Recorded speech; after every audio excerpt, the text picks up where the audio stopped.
And yo, the Sports Bag Bros podcast is back. It's been like a week since we've seen Bias last Thursday. Well, you know what happened last Thursday if you checked it out at all 22 of you. But hey, we're now in another week.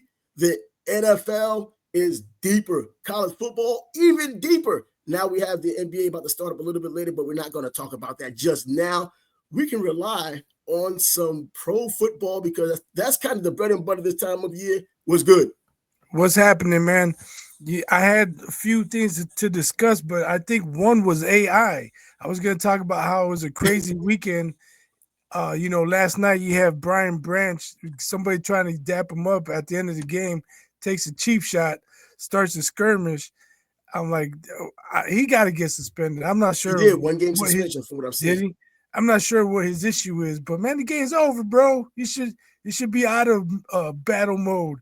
He was stewing about something. I don't know what, but credit to Dan Campbell because that dude is a real man in my opinion. He went up there. He's like, that is not what we're about. We're not tolerated. We're not tolerating it.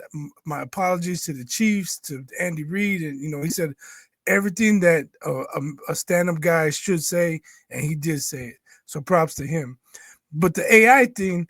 I saw a video of Bevo taking out the Sooner schooner. I was like, oh, shit, that's crazy. But, I'm in vacation down in Orlando, so I'm not really looking into it all that much. But today, we got in late last night, and I'm home today just relaxing. I said, let me see what actually happened with that. I can't find it anywhere. So I'm like, oh, AI got me. AI is the worst. All I could find was Bevo going after Uga. Yo, bro, if you haven't kept up with any of that AI stuff of late, it's absolutely insane. But you know what they're using it for now is something I prefer them use it for other than other things that are really important. I've been watching over this weekend a bunch of Martin Luther King AI WWE joints, the biggest heel turn in history. He punched JFK. Who's in the ring with knocked JFK down the right hand. And you go to the comments, they say they should call that the civil right. Wow. Bro, it's been like that all week. Freaking Bob Ross, the painter, fighting with Mr. Rogers in a death match. No, bro, it's insane. It's gone too far. It's gone too far. For these who's AI the king people, of PBS finally settled, right? Hey, yo, but the Martin Luther King deal has to be the most outrageous. They even had another one when Bill Cosby was coming in. They said the king of knockouts, and he had a cocktail coming. Wow. Bro, it was insane. But AI is going to be the death of us, whether laughing or whether crying. It's going to be the death of us. But man, hey, honestly though, I was disappointed when I found out that it didn't really happen. I was like, I thought that was absolutely nuts. I'm like, can't they control Bevo better than that? But obviously, they can't control AI.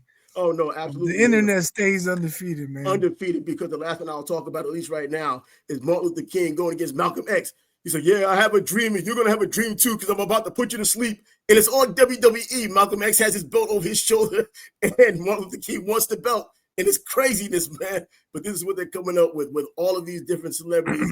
And there's going to be more, you already know. And some people may even fall for it, but it's better promotion than what WWE has now anyway. But speaking of WWE, the freaking Giants beat the Philadelphia Eagles. The NFC East is back. It starts off week number 6 for the NFL. And Jackson Dart seems to be the answer the Giants have been looking for a long time. I guess it's Eli Manning. Yeah. Quick shout out to Sonora Frogs. I had a great time there. Happy hour. Came home with a couple of yards. Had great drinks. But anyway, I get back to the hotel. And I'm flipping through the channels. I see the score. It was 37-17 or 34-7, whatever it was. I'm like, I'm like, what the hell? Oh, man, I don't know what happened to the Eagles. I did not expect that. But looking at what the Giants are doing, Jackson Dart, I thought was an excellent pickup for them during the draft anyway. And the reason why I say that, I thought Jackson Dart was a good quarterback playing for Ole Miss. Not great, but good. But the reason why I was on the bandwagon is because I bet against Ole Miss based on him a couple of times. It was burnt by him. So, you know what? You can't beat him, join him. So I was like, yo, this dude must be nice if he's doing it like that. Now he's in the NFL, not doing anything extremely drastic, but he's doing enough to win. But he's showing you the potential that you would see. Not even exactly like we saw with CJ down in Houston. what C.J. Stroud was doing in Houston in his rookie year. Not even doing that, but he's doing just winning the games and winning the important games. The NFC East playing against the Super Bowl champs, the defending Super Bowl champs, and beating them. Yes, it's in MetLife Stadium, Giant Stadium, if you want to call it that. But Cam Skattebo, the running back, is another one that's one. Those two together are probably going to grow together and do their. I couldn't wait to watch him play because he automatically reminded me of John Riggins, number 44, and he has number 44. So he just automatically fits the bill. By the goal line, they have no answers for that guy. He comes in so hard, so reckless, so low. You don't even want to be in the way of him. Right. So I was going to say, Philadelphia's defense last year was hella strong. They did their thing against the Chiefs, had Mahomes looking over his shoulder left and right, put all kind of pressure on them. But they were making business decisions Thursday night with Skattebo. This guy's a cannonball. Yeah, that dude's a tank. To think about his route, how he got to the NFL, even looking at college and seeing that he played at Arizona State, and everybody remembers the Arizona State, how he ran for over 260 yards against Mississippi State without a touchdown, but he was averaging almost over 10 yards a carry. But then he came from Sacramento State. So this is another case of one of these running backs or players coming from a so-called much lesser school, not even a Division 1A bad school, but Division 1 AA, the FCS, and then he comes into the 1AA ranks, the BS, and he wins, and he does well. It reminds me of what Cody Schrader did coming into Missouri 2 seasons ago. And he came from Truman State, came in as a 5th-string running back for Missouri, starts, leads the SEC in rushing, and for the first time in which I can remember or know of, he doesn't even get drafted. He was an undrafted rookie coming out of Missouri, leading the SEC in rushing. Insane, but these are the running backs we have. And what they got with the Giants right now, these guys are going to grow together. I hope no one gets some severe injury. We hope not. But, Malik Neighbors is gone, and they're still chugging along. 172 yards against that Philly defense on the ground. Well, the thing about Skattebo is I think you really have to control his touches because those battering ram running backs usually don't last too long. Maybe he could have a John Riggins type career. John Riggins, when you think of great running backs, he's usually not in the conversation. But watch him play. Exactly. He had some outstanding seasons with the Jets. Then went to Washington and helped them win the Super Bowl. And that dude was a battering ram. They called him Diesel. That was way before Shaq. And he dragged you. But he wasn't the guy that would carry the ball 25, 30 times a game. You gotta give it to him in moderation. And that was back when what happened to Earl Campbell. Earl Campbell, that's all they had. That's all Houston had. So they just kept giving him the ball. They seemed like they didn't care. Bum Phillips was like, I was going to give him the ball until his tongue was dragging, and his tongue was dragging, and everything else was dragging. He didn't complain about it. He just kept coming. Now we see the results of it now, being as injured as he is, even when he's not playing, can barely even, he can't even get out of the wheelchair. But yeah, you look at Skattebo and the way he runs the ball. Reminds me of a bit of a taller version of Maurice Jones-Drew, who was real physical for his size, and that's probably another reason why he didn't last as long as he probably could have lasted in the NFL, just being a scat back. But yeah, Philadelphia loses again, 2 in a row. And do you look at Jalen Hurts a little side-eyed now or not? Because he did have a pretty good game, but I guess when you're the defending champs, it's about wins and losses, not even performance. Well, I'm sure he didn't think he would have to put up 40 on the Giants to beat him. So that might have something to do with it. Like I said, that defense is not the same defense, at least not right now, that it was last year, because last year's defense would have never given up 34 points to that Giants team, in my opinion. So, but if you think about it, a couple years ago, they started out hot, and then the wheels fell off unexplainably. Yeah. But then they got it back together. I think they're like 9-1 or something, or maybe even 9-0, and then all of a sudden they didn't even make. Yeah, they just fell apart. So I don't know if that's what's happening this season, just earlier, but they have some things to work on for sure. Yeah, and they definitely have some things to work on if they want to try to repeat. But I guess the NFC East is kind of a little bit like the old NFC East, which used to be the best division. And now you have the Dallas Cowboys, probably not one of those teams. You just don't know what you're going to get from them from week to week. They lost to the Carolina Panthers, but you have the New York Giants and you still have the Philadelphia Eagles and Washington. Since Jaden Daniels is back, they're back to being was pretty consistent right now, at least the first game back. He has more to go playing tonight. But going back to that Carolina Panthers game, Carolina beating the Dallas Cowboys, Bryce Young leading the way. 3 wins in a row for Carolina. This team is looking pretty solid now. I mean, I don't think they're going to do anything special, but at least they're doing a lot more than they were doing with Bryce Young since he's been there. Yeah, I think Dak's kind of in the same boat as Jalen Hurts right now. That Dallas defense just isn't very good. And if the offense isn't going to put up a lot of points, they're going to lose a bunch of games because of that defense. But props to the Panthers. Who would have thought they'd win 3 in a row? Nah, not even. And, and the crazy part, and it always probably has something to do with Dak. Dak is having a career year right now. This early in the season, he's 13 touchdowns, 3 interceptions. For the season, he had 3 more touchdowns in this game here. He's giving his chance every chance to win. That defense, he's giving the team every chance to win. His defense is the problem. They can't get after the quarterback. They're very, very inconsistent there. They can't put pressure on the quarterback. They can't seem to stop the run effectively, even against a team like Carolina who doesn't really run the ball that well. But I don't even think it was about the runs yesterday. It was just opportunities Carolina capitalized on, and they pulled it off. Yeah, I didn't see any of the highlights or anything, but I did see the score, and I was surprised, but not that surprised because again, it's Dallas. Yeah, I mean, they made the Bears look like Super Bowl contenders. But generally speaking, Carolina doesn't have much of a running game. They don't have much of anything. That's why people don't look at them as one of these teams that can even come from the doldrums like they did last season. But when they play Dallas can't really stop the run. Apparently against them in particular, 217 yards rushing for Carolina. Bro, no one can win like that. The time of possession obviously is going to be in Carolina's favor, and they're going to just ragtag the defense like they did. And, well, they got the win. And still, even with all those things in Carolina's favor, so many times Carolina doesn't win, but now they are.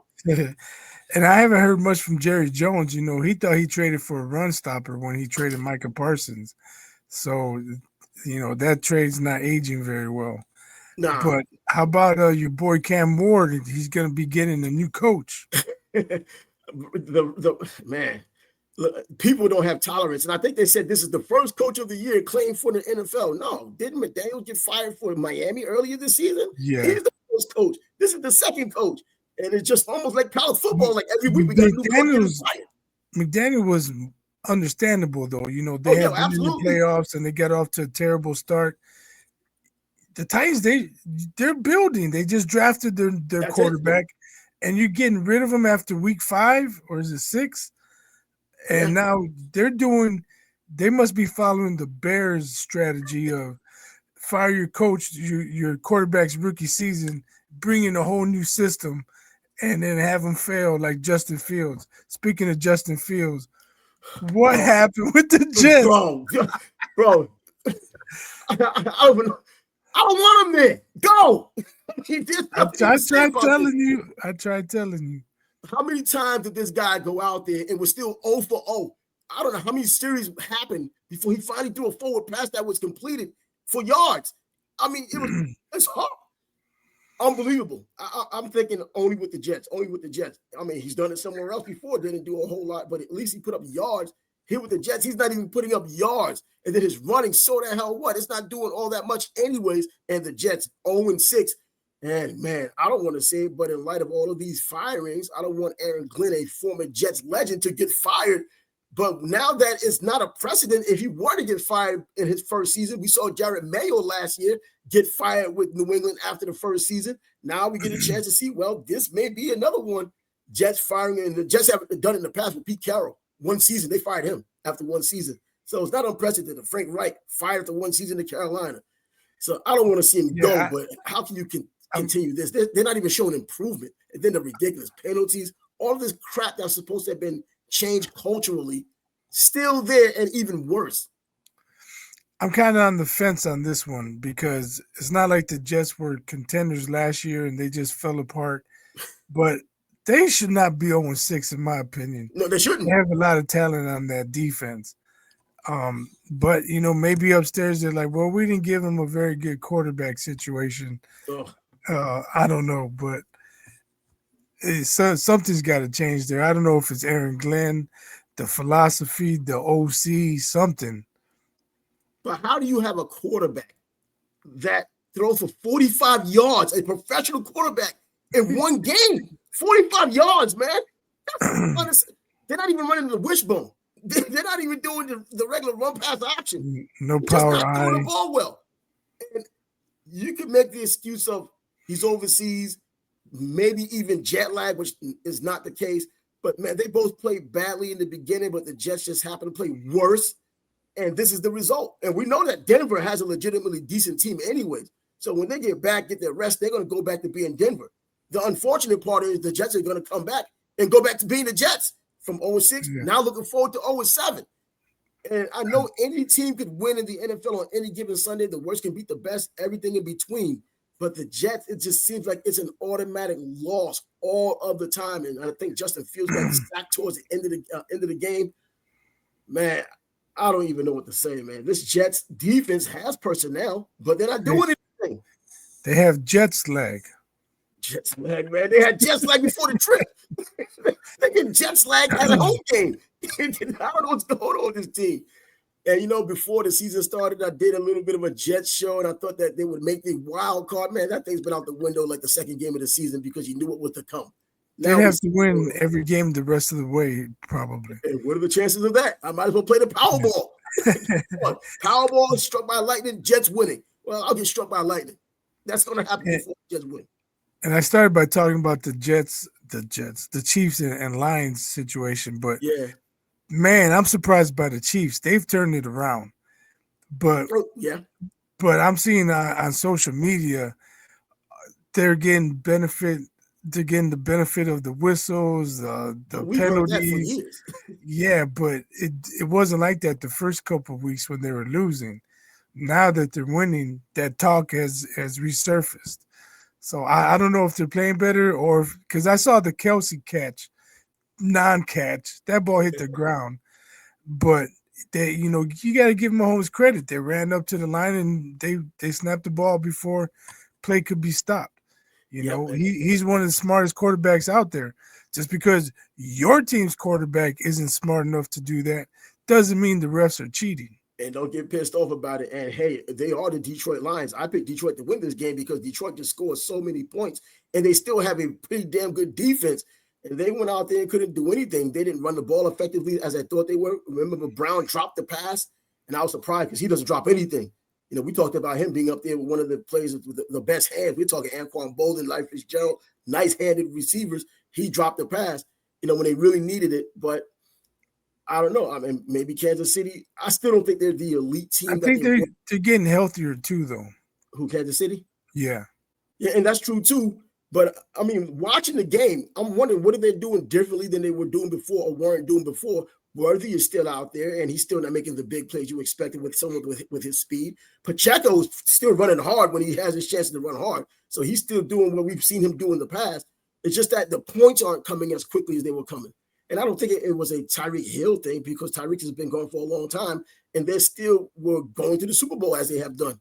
But I don't think this is the team, and I think it began last season, and even during the Super Bowl, they're going to be a good enough team to go to the playoffs and maybe even deep in the playoffs, but almost guaranteeing them to go to the Super Bowl every year is just not going to be the case. This team has missed something, and defensively they were better. So the offense gets all the props, but the defense is pretty damn good. But last night it worked together. Maybe this is what catapults them to do something different, but kind of goes back to what we were saying last year. Every week, they're going to finally get it together. Now they might have gotten it together, but does it go up and does it go down? Is there going to be any consistency to it? That's what it's going to come down to. That's true. I'll just if I'm a coach or GM, I want to be on the opposite bracket in the playoffs of the Chiefs. Like, I don't care if they limp in 11-6 or 10-7. I don't want to see the Chiefs in the playoffs. Well, you don't want to see them because they're going to be that good. I'm saying if I'm a coach of another of the other team, team, I don't want to see the Chiefs. I'd rather see someone else. Oh, you know what? If I'm a coach, I'm thinking the same way I'm thinking now, that they aren't what they used to be. So I don't mind seeing them. Now, the Detroit Lions is probably a team I don't want to see, even though they haven't hit it yet. But you see, they're in stride. They lost all of these coaches and lost all of these, they lost players, but they're kind of still doing what they've been doing, hold and serve. And all they need to do now at this point in the year is go back into conference play or division play and deal with the Green Bay Packers. You know what I mean? And kind of a resurgent Bears team. We'll find out how resurgent they are tonight when they play on Monday night. But still, I mean, I think Detroit, the way things are turning out, they may be the team in the NFC North when I thought it would be Green Bay. But Green Bay, even though they did beat Cincinnati, look at the way they beat them. Watching that game, and I'm thinking, damn, man, I'm expecting a little bit more. Love is still a good quarterback. I don't care if he's having a bad year or a bad game or not. He's still a good enough quarterback to take them deep into the playoffs. Well, the term resurgent should not be used with the Bears. Okay, they won 2 in a row, but one was the Raiders. I'm taking resurgent for the Jets. One was the Raiders where they had to block a field goal on the last play of the game, and the other one was the sorry-ass Cowboys.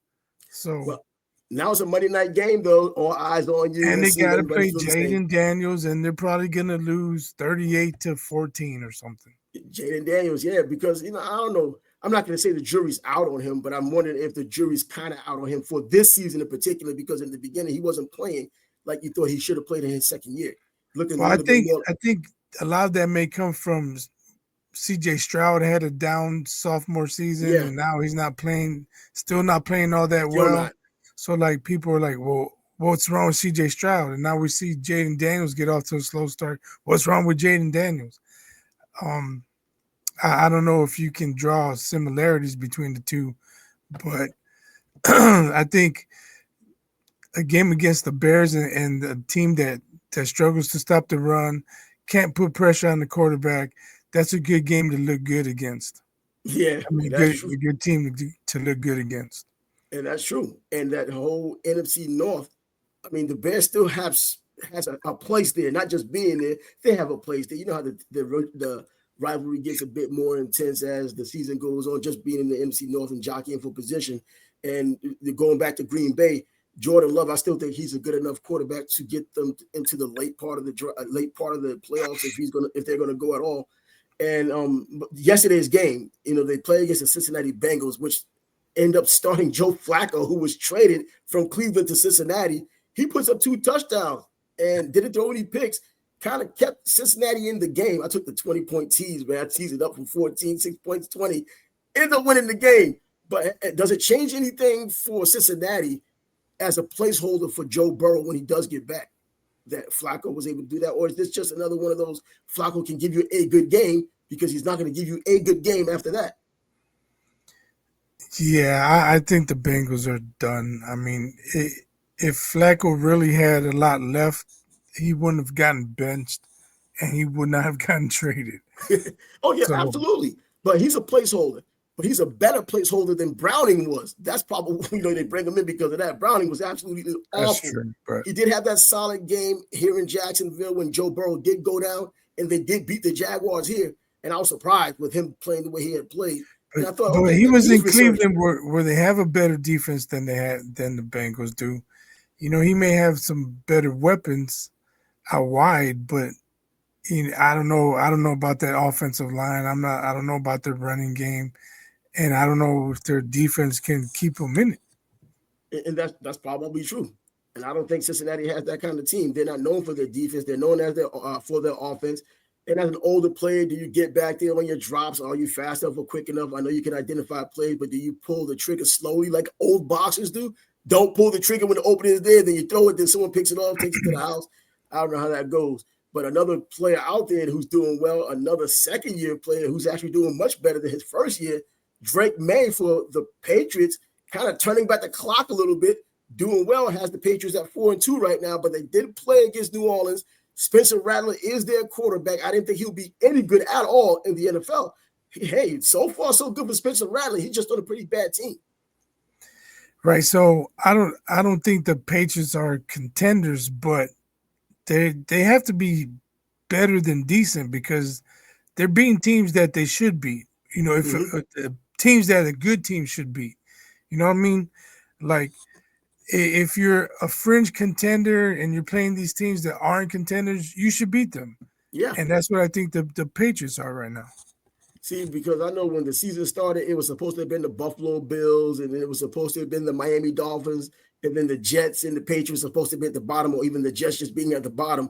Now the Patriots are kind of becoming somewhat of a threat for the Buffalo Bills, and because of that rivalry, you never know. The rivalry just being in the NFC, the AFC East. They already got one on the road. Exactly. They already got one on the road. Now you got to go up there to New England, and now it looks like Drake May is that quarterback who had gotten better in the second year. A lot of times, most quarterbacks, like in college, they get better in their second year than their first year. You're supposed to, but the biggest jump you typically make, almost like boxers from one fight to another, you're supposed to make your biggest jump from your first year to your second year. You know what to expect. You know what your groove is, so you kind of go from there. CJ Stroud kind of took that step back. We're seeing players do that. I don't know, Jaden Daniels to an extent might have taken a step back, but it looks like he's kind of stepped forward again. Drake May has been consistent. He can throw the ball down the field. He could run a little bit. In fact, a lot. I watched him run in North Carolina, so I knew he could run. It was just a matter of when. He's almost like a poor man's Josh Allen. Yeah, he's been playing really well, man. Especially he was really impressive in that Buffalo game. Yeah, so I think he just adds more to it, even though it's a New Orleans team he's supposed to have beaten. They went down to New Orleans, and it is difficult winning in the NFL. I speak to anybody that I know in the NFL, whether they're playing good teams or bad teams, they'll always come with it, even if it's a cliche. Man, it's very difficult winning in this league. And you know what? When you go to the games, man, it is difficult winning in that league. It's just difficult. It should be difficult winning almost anywhere. But going back to those Tennessee Titans firing their coach off of a loss, but I wonder, was it because it was a loss to the Raiders, who just aren't any good? And even in that win that looks like a blowout to some, Ashton Jeanty still not looking impressive, still under 4 yards of carry against this team. I didn't see any highlights of it, so I'm not sure what Jeanty did, but yeah, the Raiders are bad, but I mean, what makes the Titans good? Like going into that game, no one's saying, "Oh, the Titans weren't favored by 10 points." Nah. Like that was a toss-up game, and they lost. Look, the Titans aren't that good to begin with. Cam Ward is having serious struggles, as I expected him to have, because I did watch a number of games of him at Miami, going 2 games and on television. But the Titans, I mean, they have Cam Ward. And last week, they made a big deal out of a play that he threw as an interception that was fumbled, and that's how they ended up winning. And they made it seem like it was a great breakout game for Cam Ward. How the hell is that? If that doesn't happen, they lose the freaking game. And then you're looking at him, just another loss in the loss column. But because of that happening the way it did, they're celebrating like they did have to do more than just that play to complete the comeback. But that was a big play in the comeback. But that was an interception, though. I know. He threw the interception. So they hang on to that ball. They don't get that win.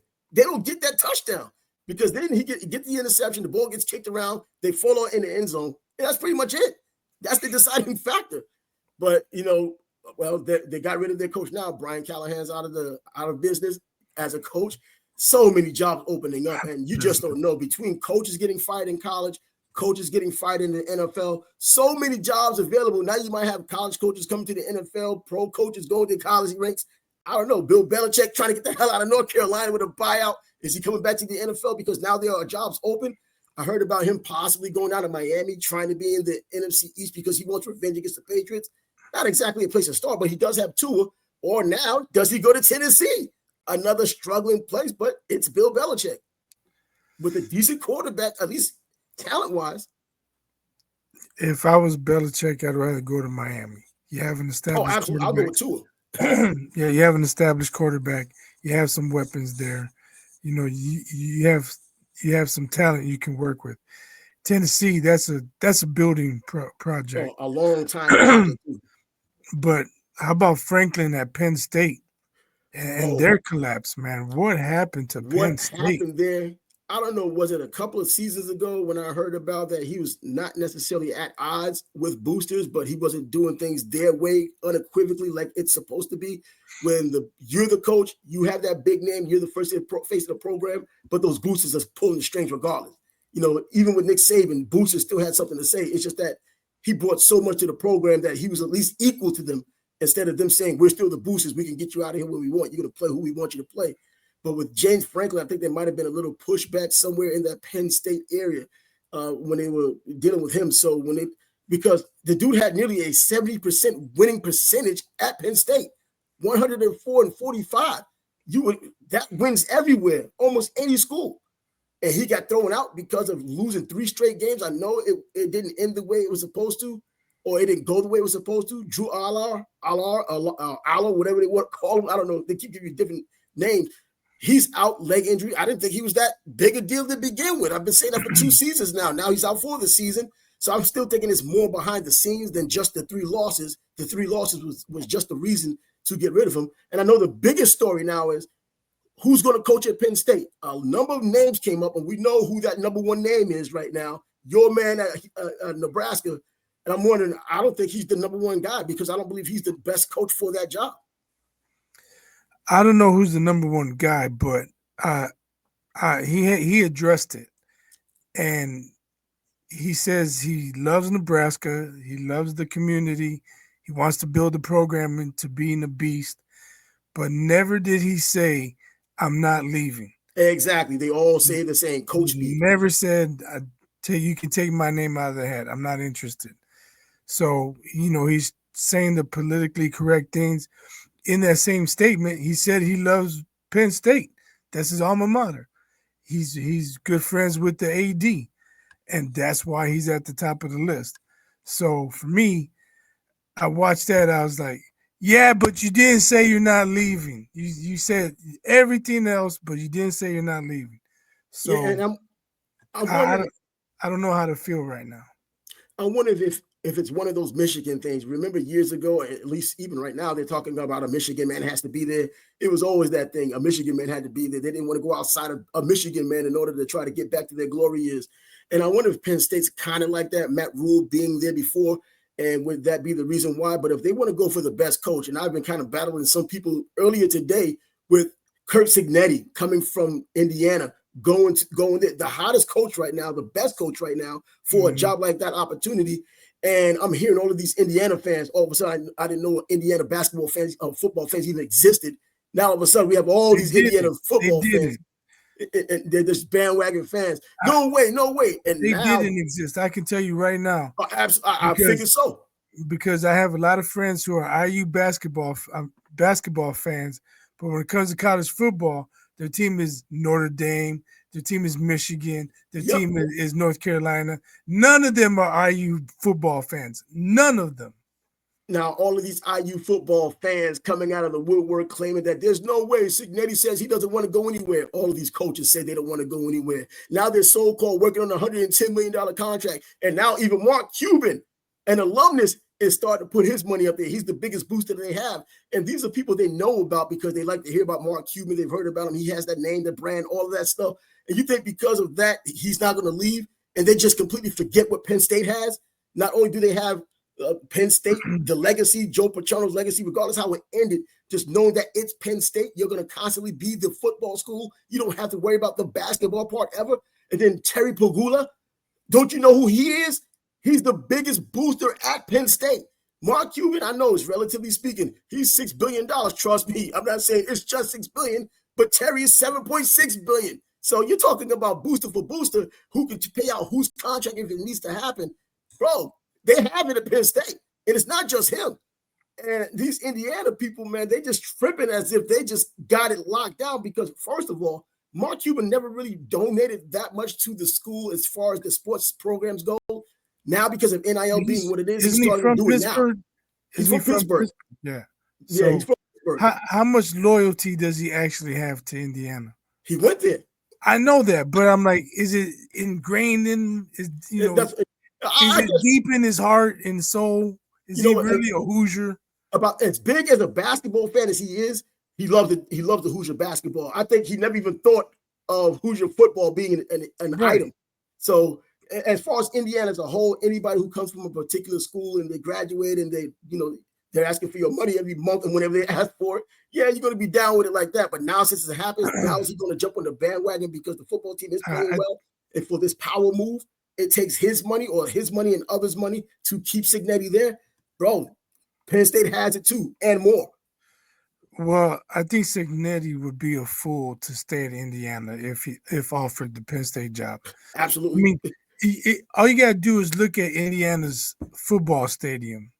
It looks like a high school, like a major high school stadium. It doesn't look like a big time college football program stadium. It doesn't hold 60,000, 70,000. You know, not many are the big house where it's going to hold 100-some thousand plus. Yep. But Penn State, they got a real college football stadium. Yep. And they have real legacy. College football fans, legacies. You know, there's no Indiana football fans. Come on. They don't have to worry about basketball ever at Penn State, even when Penn State basketball does well in the beginning of the season like they do recently. They've been playing well in the beginning, but always faltering towards the end.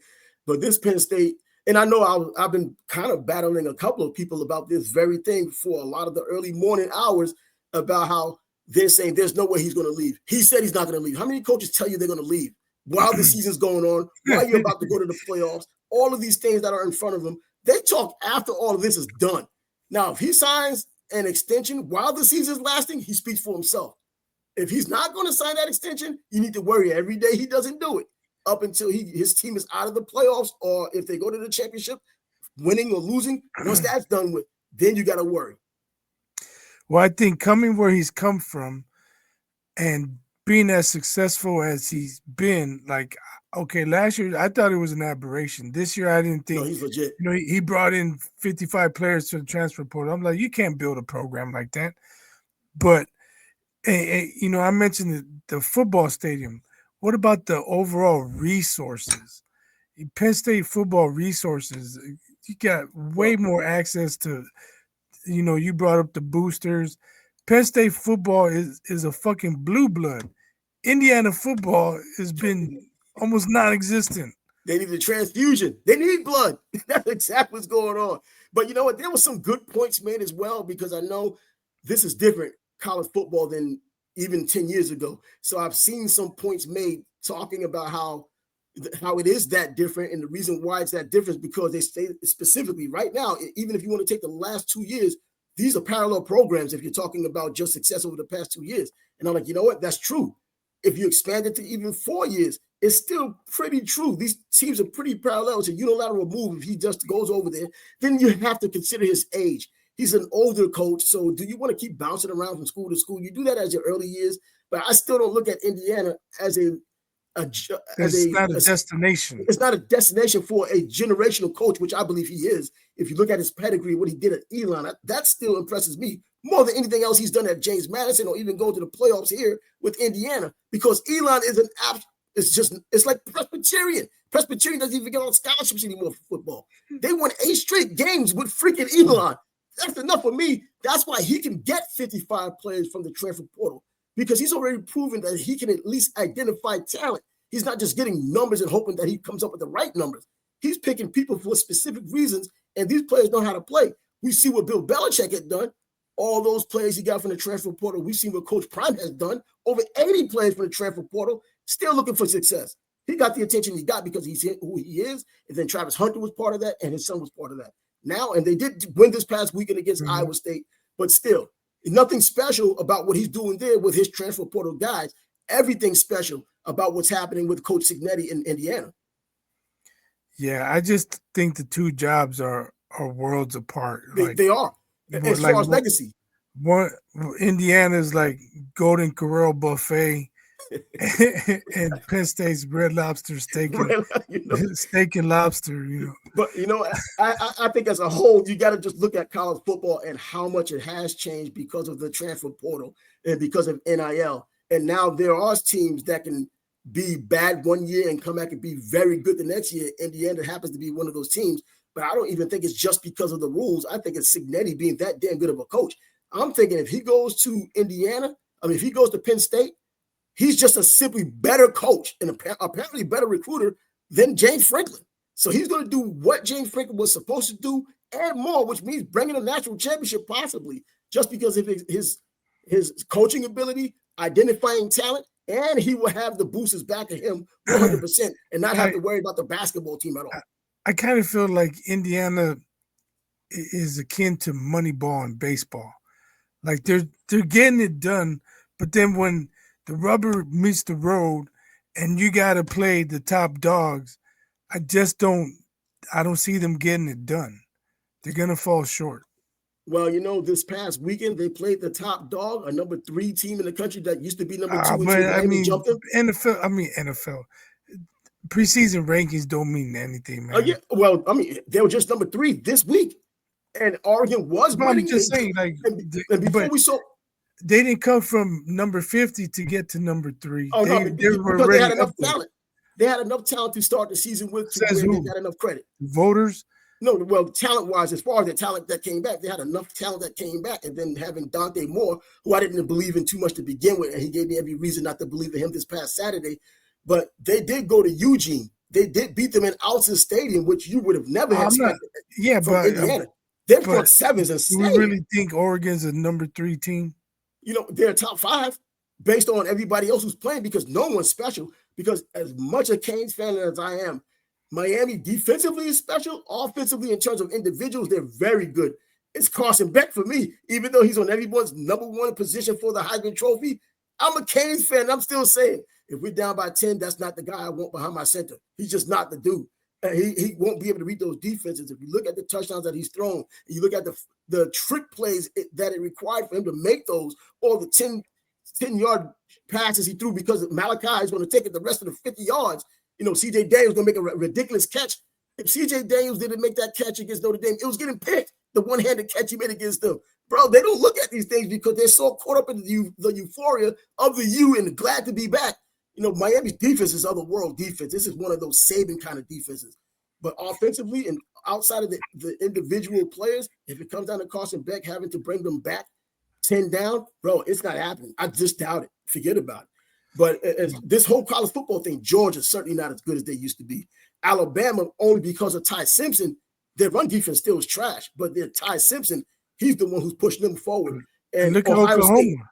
Look at Oklahoma. They're Oklahoma's a mess. Got dominated. Oklahoma's a mess. I've been calling their fraudulent behind out on the college show for the past couple of weeks because I knew they were fraudulent. I know they want Brent Venables to keep his job, and he still will unless they completely collapse. But I knew they weren't that. And then John Mateer coming back and then throwing 3 picks. I mean, come on, man. You had hand surgery not too long ago. You could have stayed out, and they still could have thrown 3 picks without you. But then you lose it to Texas. But that's more the rivalry thing that has to do with it. Just going down the list, Ohio State. Bro, I know people are talking nonsense about Ohio State, but defensively, Julian Sayin doesn't have to play great. And even Jeremiah Smith obviously doesn't have to play great. The dude averaged like 8 yards reception this past week, but he's making the plays. And that defense is keeping them in games, and they're still winning. There aren't any great teams this season. There are great units like the Miami defense, but there aren't great teams as a whole. And so there's going to be opportunities for Indiana. Well, and the 2 teams I said, I'd rather have steak and potatoes than a club sandwich. That's damn true. At a 5-star restaurant to get a club sandwich. Go figure that. But the 2 teams I wouldn't want to see in these playoffs, as I've seen these teams multiple times now, Indiana with that front 7 and with Surratt catching the ball the way he does. And, man, my man, Fernando Mendoza, I've been rocking with him since Cal. And, I still have him as one of my Heisman Trophy candidates. I dropped him down 1 spot, so I have Ty Simpson ahead of him. But them and Texas Tech, I do not want to have anything to do with Texas Tech. Those 2 teams are going to be a problem for anyone moving forward in these playoffs when they're finally settled, if there aren't any catastrophic injuries. And with Texas Tech, Will Hammond came in again for Barron and did what he does. He threw a pick, but he also ran for touchdowns, so he kept Texas Tech winning. Yeah, I didn't see any of that, but fuck Trevor Elbers. Yeah, just throw it out He's there. A&M. And still undefeated at A&M. Oh, yeah. Yeah, he's still undefeated at A&M. All them Texas teams, man, they get jumbled in my head. It's sometimes. like the old Southwestern Conference when everybody was from Texas outside of Arkansas. Texas TCU A&M, SMU, TCU, Rice. Everybody was in Texas. So that's what it was. But yeah, and going back to that money thing, when you're talking about coaches being bought out, because you hear people saying common sense things in the comments about why would a team pay this guy out and then still have to pay this new coach's salary? Bro, you don't understand the money game and the guys who can afford it. Jimbo Fisher has been paid $77 million not to coach football. Come on, man. These guys say, yo, bro, just stay away from our campus. Just take the $77 million. Go about your business, man. You know what I'm saying? So when you have people with that mindset and the money to be able to do it, they're going to do it. So, yeah, that just blew it up. But that was the college football. Alabama, man, I mean, Jam Miller took a severe headshot. I think he's going to be in concussion protocol and won't be around for the Tennessee game. But I think Alabama at home can still beat Tennessee, even though it's that border war deal they talk about. They can still beat Tennessee with Ty Simpson playing as well as he has. Ryan Williams was still out this past game. I don't know if he's coming back for the next, but they got enough receivers to go around for Ty Simpson. Yeah, so I don't know if you still want to talk football, but I think there's a couple of things we got to get into. What's going on with Stephen A. and Serena Williams' husband? I didn't know anything was going on with those two. I saw a thumbnail that said Serena's husband checked Stephen A. Word. I didn't know anything about it. All right, well, we can skip past that. But what's wrong with Dawn Staley? I thought she was cool. Girl, man. Bro, I don't believe or trust anything that come out of their mouths. I don't care about their so-called being humble and all that nonsense. Bro, we always know it's going to come back full circle to the nonsense they're really about. Crazy. I don't remember the exact quote, but something about Asia Wilson bringing basketball, letting the basketball world know that it's about blackness, Black legacy in basketball, whatever. What are we talking about? Like, my thing is, like, you be proud of your culture by all means, but when you're trying to say yours is superior to another, that's where you lose me. That's where you lose me. But that's when it's been acceptable for so long. It's been acceptable. You say over 70% of the NBA are black players, and they look at that as being superior. And you know what? Going by the numbers, it is superior. But if you turn it around to something else and those numbers aren't as favorable, they don't want to hear how they're not superior in that area. And you probably can know what I'm talking about with that. But the deal is, you know, it's acceptable. And she's able to say this because of the double standard that's always been there. And like, for instance, but it's not like anybody was saying, oh, there's too many black girls in the WNBA. You know, we need more white girls. Like, there was no narrative for her to speak out against. But those types of people are always going to lead with race. It's always going to be like that. Regardless of how long they stop talking about it, it will always come back to talking about it. And that's just what they do. These people who want to invoke that, because there aren't a lot of people who like doing it. Some people don't do it, but you have the people who have the biggest mouths or the biggest platform are able to go ahead and do that. And you're not allowed to say anything about it. You know, once again, the NBA, over 70% black, and people think, yeah, because of that, see, we're superior. You even had a movie, White Men Can't Jump. You can't say that. You can say that and get away with it. And it showed the superiority. And if you want to talk about racism, that's racism, because you're implying he can't jump specifically because he's a white guy. That's it. Racism is the inherent belief one race. Well, no, but it was white men. It was talking about a whole race of people. That's what I'm saying. It was talking about a whole race. So they can't jump specifically because they're white. So you're saying you're superior to them in that discipline of basketball because they can't jump and you can. And jumping, you know, is a big deal in the NBA or basketball period if you have the athleticism over another guy or another person. And so when they do something, then we get into the Jimmy Greek comments. Oh God, Jimmy! I remember Jimmy Greek, bro. Damn, I remember that back in the day when he said it, man. They just weren't ready for that, and so they just got rid of him. Before he says another damn word, let's get him out of here.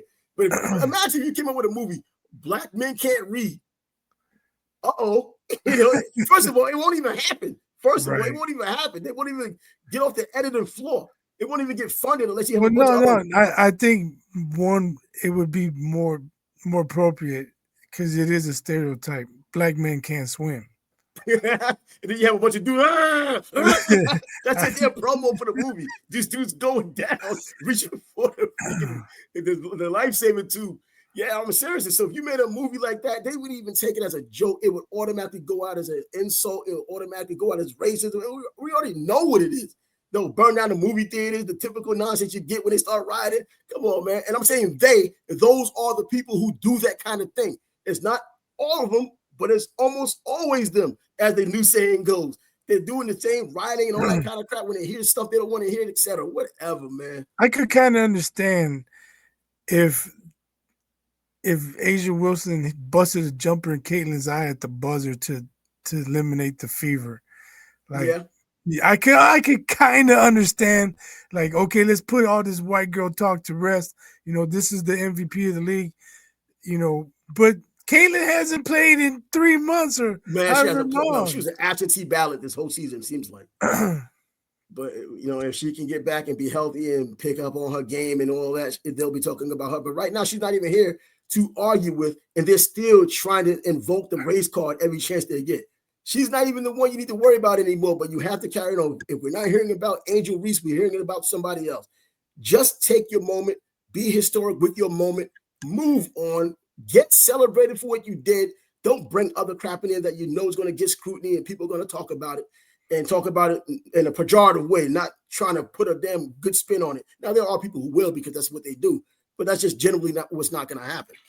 Speaking of Angel Reese, you see she was taking lessons on how to walk down the runway. What's it called? The runway, yeah. Oh.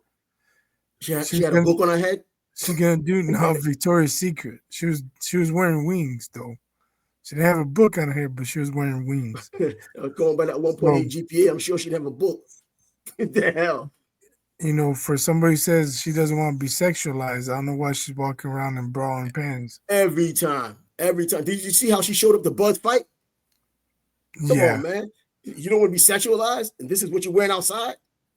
Man, get out of here. You could have dressed a whole lot differently, still have been sexy, and not have to do and be as revealing as you were. But it's hypocrisy anyway, you know, convenience, just saying things and hope they don't get called out on it.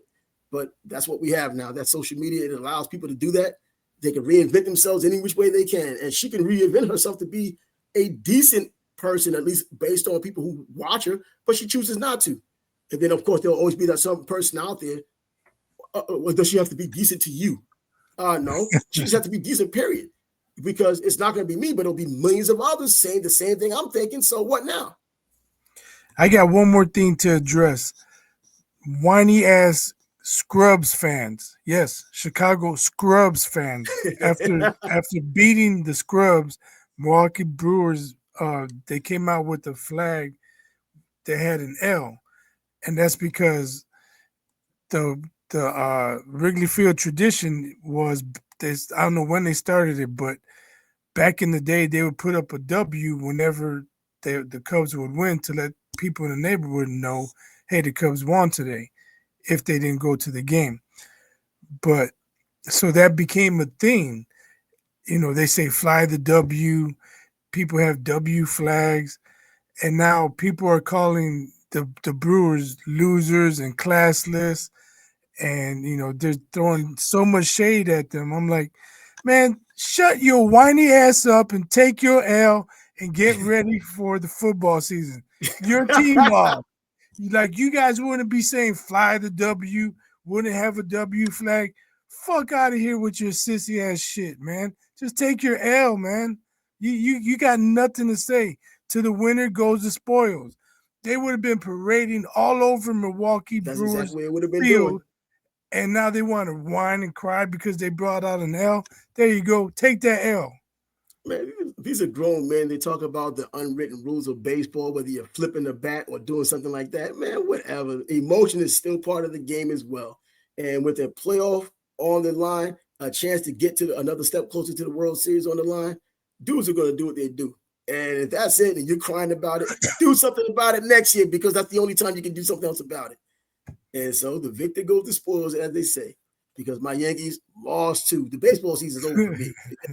I'm not even watching the World Series. My next time watching baseball is going to be pitches and catches in February. Come on, man. The Yankee season's over. The season's over for me. Then the freaking Yankees, you have the Jets. What do I have to live for? The Knicks, man, just in a couple of days. And St. John's, by the way, number 4 in the nation in college basketball. There you go. Shoot, but I'll check in on the Dodgers series to see what Ohtani's doing. Ohtani, yeah, special players. Yeah, I think the Blue Jays got a really good offense, so they could be worth watching. The Yankees know that offense. These dudes just blasting home runs, man, and they were blasting touchdowns against the damn Yankees, man. Yeah, Vlad Jr. and those guys, Vlad just woke up. Be worth watching. And I remember there was a time when the Yankees were going to try to get Vlad, and there were rumors about it. I was hoping we did, but damn, this guy just, he's putting it out there, man. He seems to have woke up when it matters the most. And Aaron Judge doing all this May, June, July, August, but when it comes down to getting the job done when it matters, every now and then, but you have to do better than that. Get that on base percentage up, whether it's home runs, just simply getting on base, driving people home, whatever it's going to take. But that's probably what's going to end right now. Monday Night Football, 2 games tonight. Buffalo taking on Atlanta down in Atlanta. Hey, you know what? Michael Penix, I like watching that dude play. And then Bijan Robinson, hey, I'll be wrong, even though I did take Jahmyr Gibbs is better than him. I still think Jahmyr Gibbs does a lot for what he does with Detroit, but Bijan has shown that he's a legit dog in this game. Bijan's playing some damn good football. I can rock with him. And then you have the Chicago Bears going to the nation's capital to take on the Washington Commanders and Jaden Daniels. Hey, everybody's going to be watching, so let's see how you sure that game's in Washington? They played in Washington last year. Yep. Let me see. That's bogus, man. They got to go. Chicago playing in Washington. Washington's a 5. That's bogus. Got to go on the road 2 Twice. years in a row to a non-division opponent. That's bogus, man. I think that 17th game allowed it. Because typically they'll play like the different division like every other year, that particular division. If they played them last year, they'll play them again the year after. But I guess with that 17th game, they got to put that throwaway game in there. I guess that might be it for them. But either way, they got to go to Washington to do that. The Bears should have had it at home, though. Yeah, they should have had it at home. It seems like exactly how it should have been. The Jets are coming here to Jacksonville in December. I was thinking about going to that game, man, but I don't think I'll be able to take it. I'll be getting arrested down there. Like, yo, come on, man. And people know me down here too, so whatever, man. I don't know what I'm going to do. Anyway, we can lock it up until Thursday, and it seems like the way things are going, it looks like more firings, whether in the NFL or even college football, may happen between now and Thursday. He's biased. I'm Trav, and the Sports Back Bros podcast will come back at you on Thursday. But until then, deuces. Adios.